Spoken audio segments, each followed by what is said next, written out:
Hi everyone, I am Jose Luis Iberongoy, the former news anchor of Newscada, the Filipino TV broadcasting team of Mandaluyong City for the year 2022 to 2023. Actually, I started in campus journalism noong ako'y grade 5. Kung meron mang description yung mga estudyante, meron yung papasok lang tapos uuwi. And I was that guy. That was really the routine for most of the years nung ako'y elementary. Pero nung pagdating ng grade 5, doon ako nag-try. I was stopped by my former SPA na mag-try ng radio broadcasting. And from then on, nagtuloy-tuloy na siya. From radio broadcasting until noong last year ko, nung ako'y senior high, na fortunately, nakapasok ako sa TV broadcasting team ng division natin.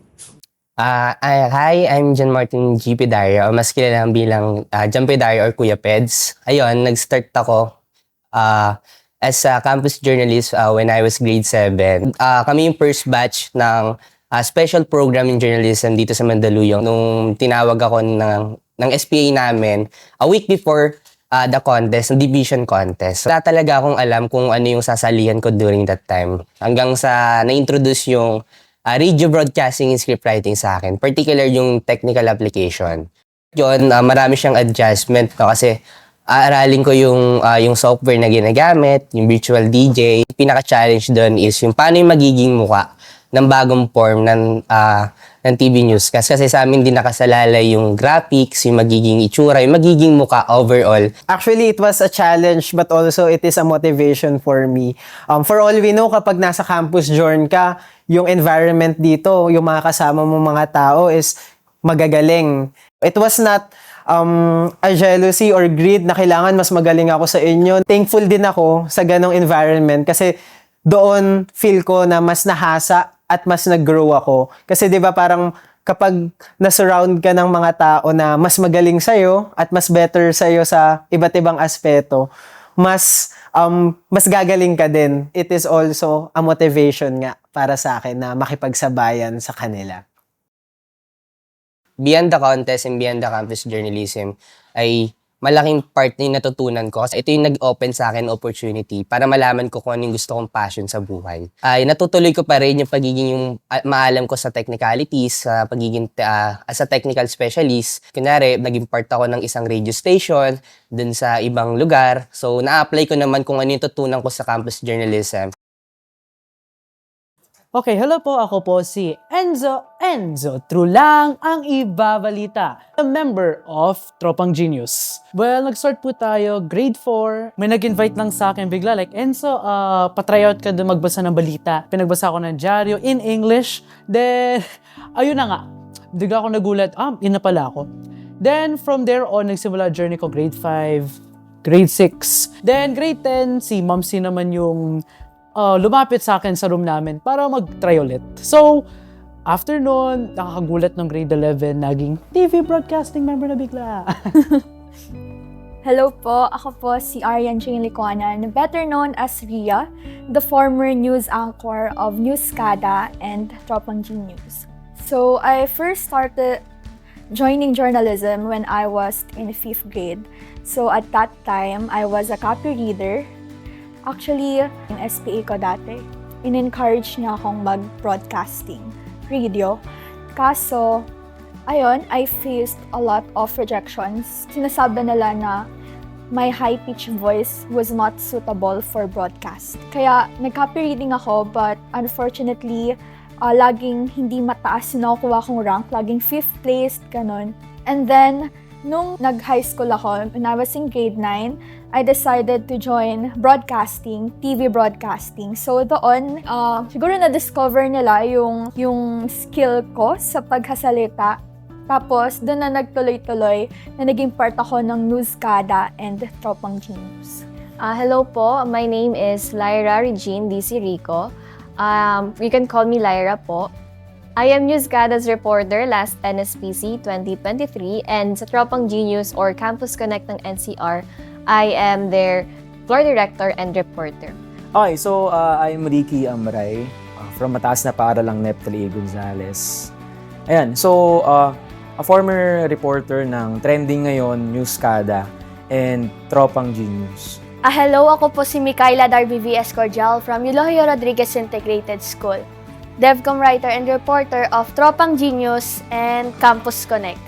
So, nag-start ako sa journalism when I was in grade 6. Sports writer ako noon, pero yun nga, hindi ako pinalad. Kasi ang bala ko talaga sa lihan noon is Radio Broad. Hindi ko talaga trip yung sports nun. Kasi gusto ko talagang magsalita lang. Kasi nung bata ako, mahilig akong manggaya ng mga nagsasalita sa TV. Like sila Ted Filon, ganun. So, ayun, hindi tayo pinalad na manalo sa sports writing. Kasi nga, medyo hindi ko siya napag-focusan. Kasi hindi ko talaga siya gusto. So, nag-contest noon, DSPC 2017 ata.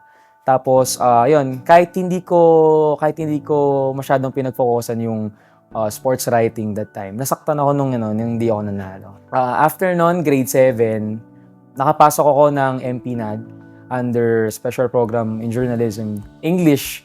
Nagkaroon ng audition for broadcasting naman. Naghahanap yung school namin ng mga isasalang for DSPC.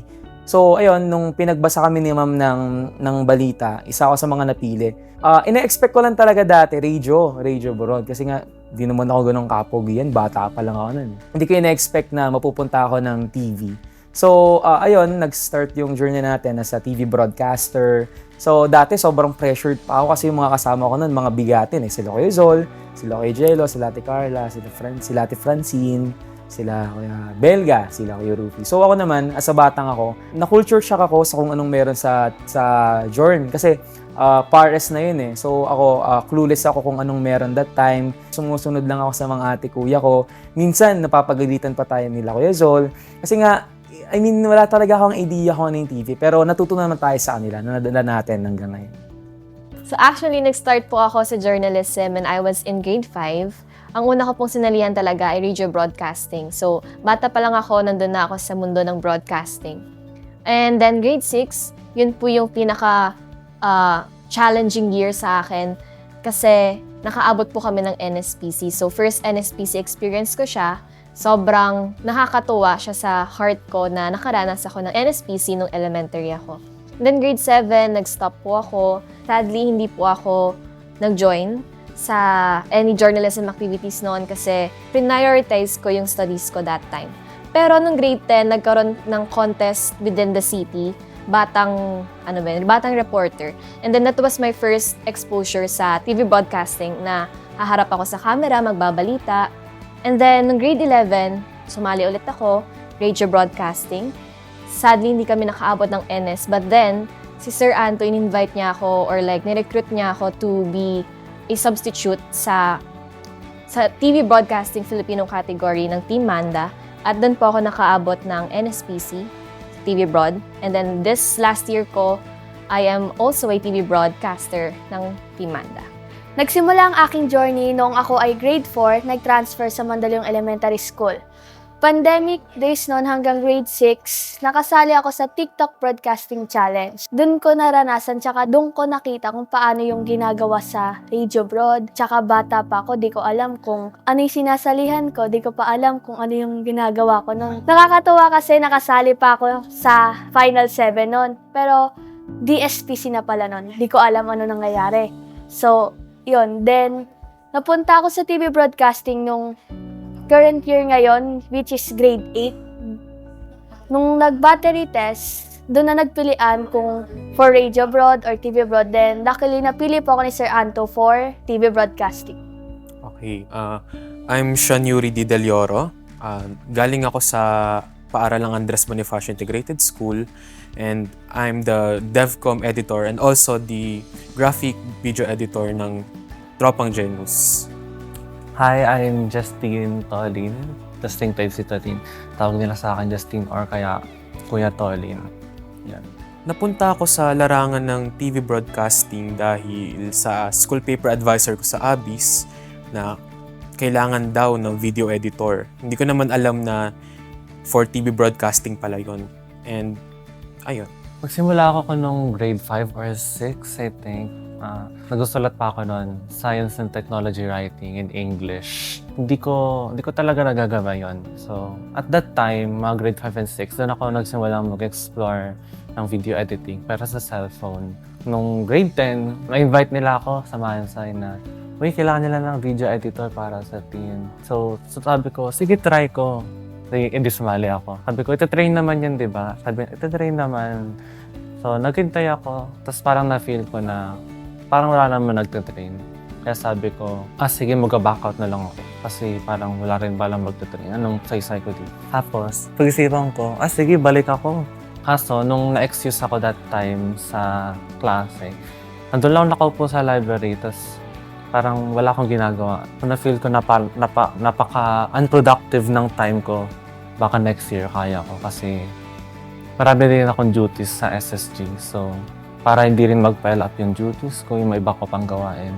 Sabi ko, next year to try ko. And, ayan, grade 11, dito nakapasok. I get to represent Team Manda, Tropang Genius as an editor. Yun nga, pinalad tayo. Napadpad tayo sa NSPC and we get to represent naman yung NCR as Campus Connect naman.